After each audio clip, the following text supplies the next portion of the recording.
We're on video today for you back with another how to play. Today we're looking at this little game called Pipoca, which is Portuguese, or at least Brazilian Portuguese for popcorn, as far as I know. It has a popcorn theme to it anyway. Designed by Arthur Lacerda and art by Miranda Desarts.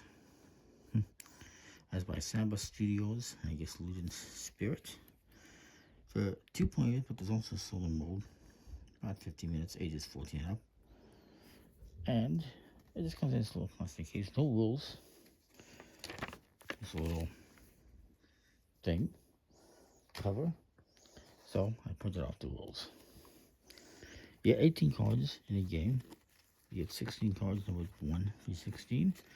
And then you get these two little reference slash score cards, I guess you can say. It's a ladder climbing setting game. You can play a single card, which can be beaten by a run of 2, which can be beaten by run of 3, which can be beaten by a pair, which can be beaten by 3 of a kind. Once you win a round, you will flip this card over to this one with a star. And if you win again, and you're on this side, you win the game. You try to win 2 rounds first. So each player's going to get 8 cards down to them. And you're going to hold this on the left side. This is your pot, and this is your popcorn. And as you play the game, you're going to be trying to get rid of cards and put them outside of your pot into the discard pile. This is the type of game that you can play with just the cards in your hand without a table, standing up if you want. And I'll just set this one up here. The cards have a very plastic coated finish, in case you can't tell. There is 4 sides to each card, different stages of the popcorn. You start off with this side of the seed. Once these cards get played and come back into your hand, let's say I play this 2 out on the table and he beats it. I'm going to take this into my hand and flip it over to this side. Eventually, it will flip over to this side. This one, these 2 sides have a number between 1 and 16. This side has 2 numbers you can choose from. And then this side is a wild. It's done. You can use it as any number. So,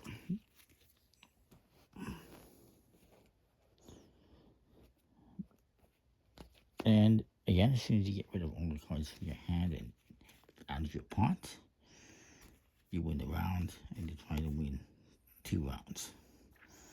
So let's say I start by playing an 8. And I will just show this to my opponent. And if he's got something he can beat that with, then he's going to play it. But I'll just put it onto the table. So he is going to play a 9.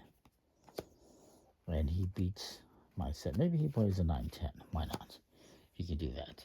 So he beats my 8. So since he beat me, I'm going to take this and I'm going to flip it over. There's a directional arrow that tells you which way you're flipping it. I'm flipping it down. This one, you're flipping it this way. And this one, you're flipping it this way. So we flipped to this side. Again, put this in your hand. You can put these cards any way you want in your hand. Set them up however you want. For instance, I might put this 10, 11, 12 together. You just have to make sure this card stays on this side, your pot card. So he played a 9-10, so I'm going to play, I can play the 10, 11, 12, because that beats the 9-10. So he's going to take these 2, flip them over, put them into his hand. Now, he does not have anything that's going to beat a 10, 11, 12. He doesn't have a pair. Actually, he does have a pair. So he's going to play this pair of 5s. Which means I'm going to take these back into my hand. This one flips this way. These ones flip this way. Now, can I beat a pair of 5s? I cannot, so I have to pass. So when I pass, my opponent's going to discard his cards outside of his pot. And I will take one from outside my pot if I have, and put it into my pot. Since I don't, I have to pop one one of my cards. So maybe I pop this 2 into a 13. And then I get to lead. So maybe I play a pair of 13s. Where my opponent's going to go. He cannot beat a pair of 13s. So he's going to pass. That means he has to take a card back into his hand. He did not flip it over. You just take it back into your hand. And I get to discard these. And then he's going to lead. Maybe he leads with a 14, 15. Which I cannot beat.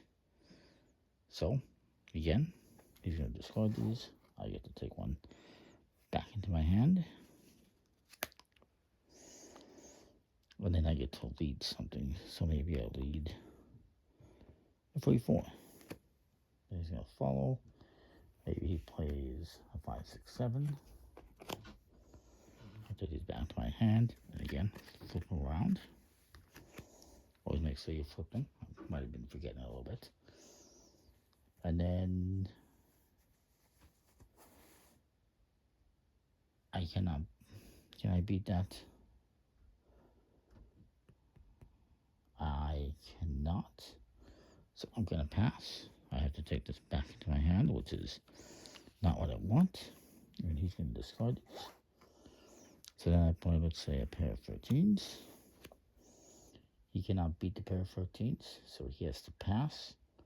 So I get to discard these, and he's going to take one of these back into his hand. And maybe he leads with this 1. So then I will play, let's say, a 6. He's going to take this and pop it. Then he's going to play a 15. I take this back into my hand and pop it. Then I play a pair of 16s.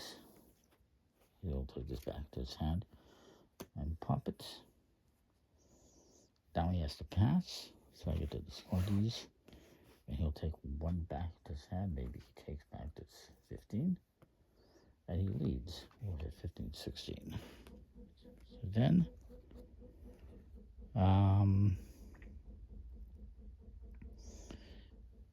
I would continue. I can't play anything, so I have to pass. So I'll take a card back to my hand. And he gets to discard these. And then he's going to play this pair of 7s. No, wait. I lead. So I'll play, let's say I play 16. He'll play the pair of 17s. I will pop this. And then I cannot beat that. So I pass. He discards these. And he has to flip this over. And he wins the round. Reshuffle, redeal, and continue playing. That's the gist of the game. It's pretty cool. Again, once you get to this stage, you cannot flip these over anymore. And these are wild. They can be used as any number. I think it's pretty cool. Pretty interesting, unique game. Cute artwork. I got this from Portland Game Collective. They may or may not still have them available. And I think it's pretty interesting, pretty neat and unique. So that is Pipoca. Comment, like, subscribe, and what you think. We'll see you next time. Thanks for watching.